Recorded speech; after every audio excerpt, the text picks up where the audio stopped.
Well, 2021 brought its share of businesses closing their doors, but 2022 brings a new light of optimism with some entrepreneurs hoping to get theirs off the ground. Good morning, ladies and gentlemen.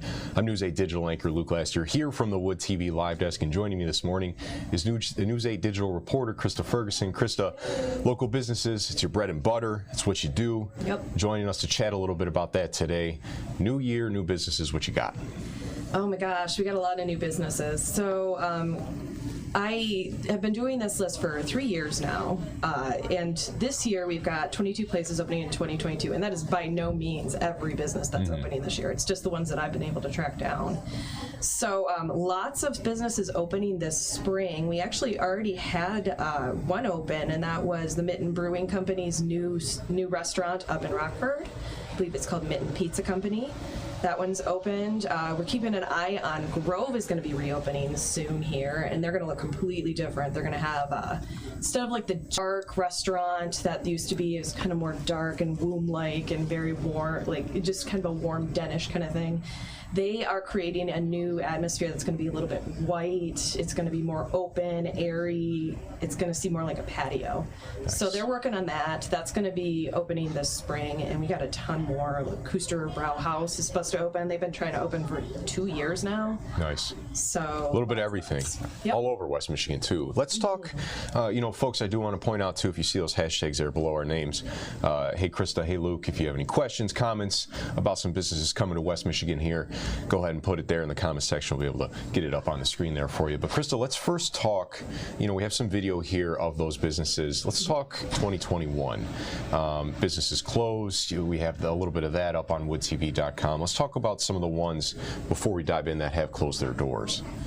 Well, last year was a rough year. Just kind of like 2020 was rough. Obviously, the pandemic took a big toll on businesses here in West Michigan, just like everywhere else in the nation. So I think one of the ones that really hit home for me was our Caribbean Fusion Cuisine. I actually profiled them when they opened. And they opened it was early July of 2020. It was right after we went through a lot with closures, and then there was the riot downtown. They opened on Monroe Center.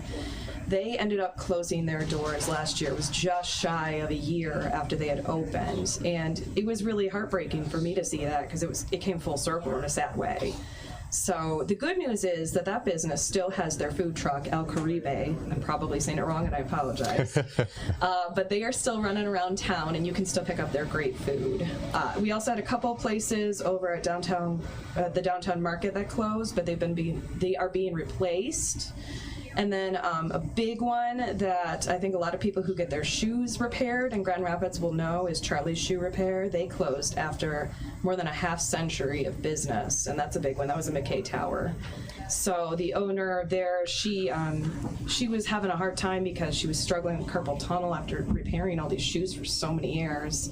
So now she's kind of taking it easy. She's watching her mom, and she's just moving on to the next chapter of her life. But are some of these businesses, is it a mix of everything? The ones that you've spoken with, like with COVID, money, and just kind of staffing, things like that, or are they kind of isolated incidents like the one you just mentioned there with having some issues with carpal tunnel, just being there so many years? A lot of it was pandemic related. I mean, some of them didn't want to really specify what their closures were.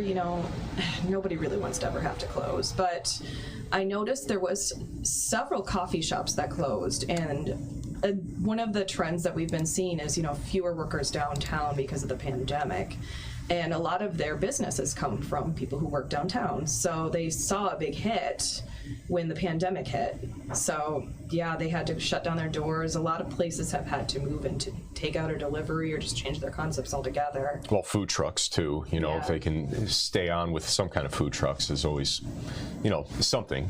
Well, and with El Caribe, when I spoke with her, I remember her saying at the beginning of the pandemic that it was a struggle, and then they started kind of moving out to more of the neighborhoods and more of the suburb areas where people were working and living and just being, present more during the pandemic. So that was an interesting trend as well. And I did want to point out on my closure list, and I can't believe this, I was going through my list, Family Video closed last year. It feels like that was forever ago. Really? That was at the beginning of last year. It was a really long year. Where at? I know there was a few locations. I might be getting my video stores twisted here, but yeah, this one. So the Family Video I know of is the one over off of Eastern Avenue in Kentwood. Okay. But there was a bunch of different ones. That it was the whole. I believe the whole company. Yeah, closed its last 250 stores. Gotcha. Last year, but the one that I found interesting was Kentwood, because a few months after that, I found a building permit, and this company called GoPuff was going to be moving into that space. But I circled back when I was putting together this list. GoPuff is supposed to be a micro delivery kind of concept where they would have like your basic necessities of groceries and. Oh, so it is food. Okay. Yeah, it was like food and necessity, like Gotcha. Toiletries and stuff like that. The concept was that they would get your food delivered, your groceries delivered in a very short period of time because they were close by. But when I circled back, when I was putting together this list, I noticed that they were no longer listing that location on their website for future places, and I found no presence of it whatsoever. So it kind of looks like those plans might have fallen through. Let's get some video rolling here. We have, again, looking towards the future. Here's our 2022 roundup of 22 things. Tell us a little bit more. We spoke about it at the very beginning of the stream here, but what else do we have, Christa? So that was Barrio Tacos you just saw. That is moving in downtown. I have to look back at my list here and see when they are opening, but I believe they're doing spring is the plan for that one. Brewery Nick's, right now, that's the video you're seeing. That is the first gluten-free brewery, I believe, in Michigan.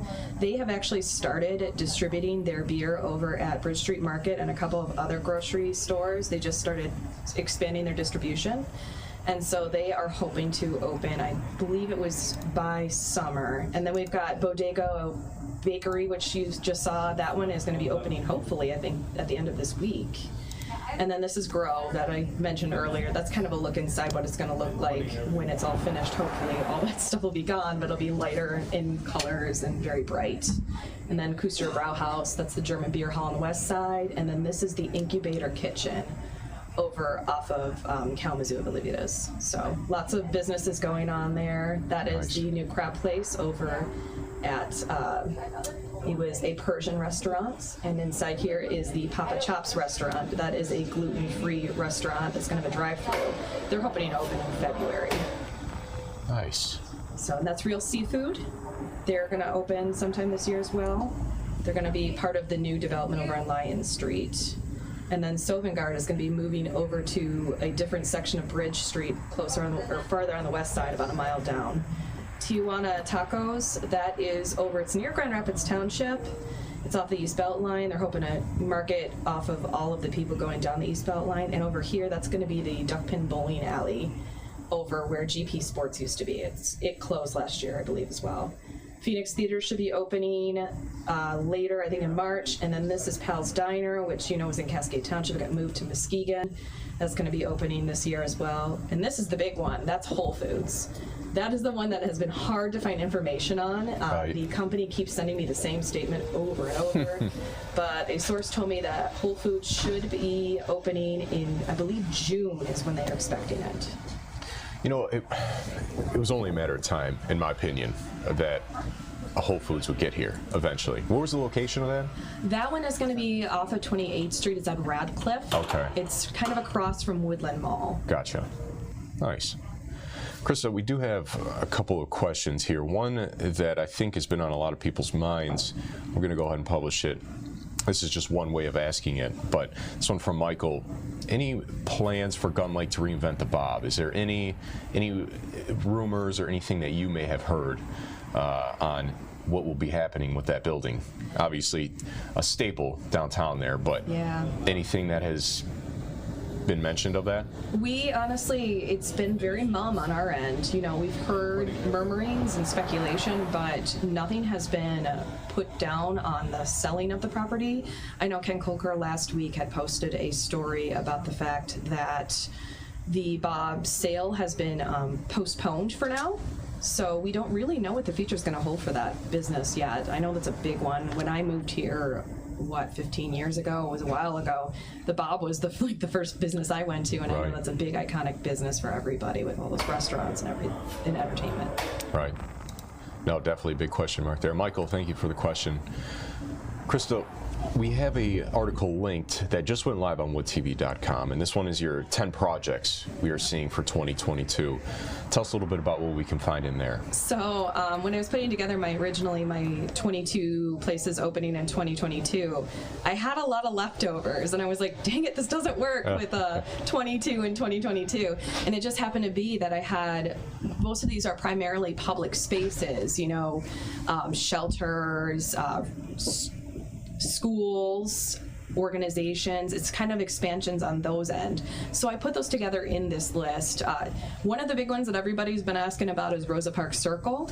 The good news is last week I spoke with somebody over at DGRI, and they told me that the first shipment that they've been waiting for of this granite, the specialized granite in California, has arrived, and they started installing the granite stadium seating in the amphitheater. And so that's going well. We expected another shipment to be coming soon, and so they are on track, hopefully, fingers crossed, I was going to say February 2022. Okay. Oh, excellent. So yeah, they will be hopefully on track. But you know what? The thing I've noticed with this pandemic is that everybody has a target date, and everybody blows past it. Because there's so many supply chain. Yeah, there's just so many circumstances and so many things changing all the time. Can't wait for Rosa Parks Circle though to get back to it. We missed it this winter, and around our prize too. So. But I mean, they did really well with having skating over at the Van Andel Arena. That was a very, very big hit, and I know the city has talked about potentially expanding that and doing that in the future as well. So a couple other things on this list. The big things, Medical Mile, obviously we've got a couple of institutions going on over at that. BAMF, they're hoping to open their offices and clinic. They're on track, they say, for mid-June, so that's a big one. And then we've got, obviously, Perigo's headquarters are going to be opening this year. I took a look at that when I was shooting video of it, and it looks really good, and it looks like it's pretty much done, at least on the outside. Nice. They were doing some construction out there still, but, we'll see how that goes. We have, Calvin School of Business is hoping to open and have their first classes this fall. And then we've got, I know Emily Leonard last week, she profiled the Secchia Piazza. That project is well underway. It's very beautiful. You can see it from a mile, or not a mile, but a block away. You can see this colorful dome coming up. So Degage and Mel Trotter are also expanding. They're trying to meet the need out in our community for our homeless.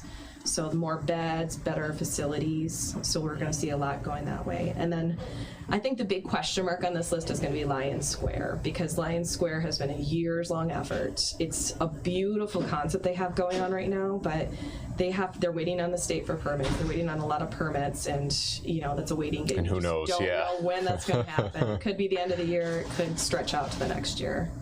On a personal level, what is one thing? Let's limit it down to food. What is one thing you are looking forward to the most, and maybe it found the best story out of, who gave you just a really good story behind maybe a good entrepreneur story or family story of opening something up here in the area? Oh my goodness, I got to rack my brain about that one. If not, no big deal. I mean, obviously, there's a lot of them here to take in. But I'm excited. GR Noir was a really cool one that we had open last year, and they also ran into some struggles with the pandemic, getting everything open. But to have a wine bar downtown and to have it owned by a minority group of owners is just fantastic, and they bring jazz to the area. It's kind of a whole new look and feel. I know Ambiance GR, they just recently opened, and that one's been a years-long effort. They've been working really hard putting that together, and they finally got to open, and I know that was a great moment for them as well. Explain that one a little bit. That one is the one that opened over at Rags to Riches over off of Pearl Street. Okay. And so it's just a beautiful space. They added this giant blue banquette, and it's kind of a nightlife bar kitchen. I believe the kitchen's going to be they're going to gradually graduate into that. Nice. Having that kitchen open and having more on the menu for that, but it's got more dance space, more live entertainment as well, and it's very high-end, high class. Nice. So they're opening, and I know Creston, everybody was excited about Creston reopening, so it was great to see it open and to have the beers back on the list that they have been so popular and they weren't able to make for so long because of the pandemic. That neighborhood is it's growing. Coming, it's growing. Yeah. Cool. I know. Well, awesome. Christa, anything else that you'd like to add? I guess if you guys have anything you want me to cover or any tips, send them my way. You can tweet me, you can email me, we can throw up that email on this chat later, or you can find me on Facebook as well. I'm open to anything. You can look forward to the fact that this 22 things opening, I'm planning to circle back on every one of these businesses. Yep. Yes, and you'll find out more about them as they open. And, good things for Grand Rapids. And that is attached, folks, to the stream here. It'll take you over to woodtv.com. That is live now for your viewing pleasure. Awesome. Christa, thank you for taking some time here, folks. Again, head over to woodtv.com for all your business news and consumer news there from Christa Ferguson. Have a great afternoon. This has been a look at the Wood TV Live Desk. I'm News 8 digital anchor Luke Lesser. Have a great afternoon, ladies and gentlemen. Bye.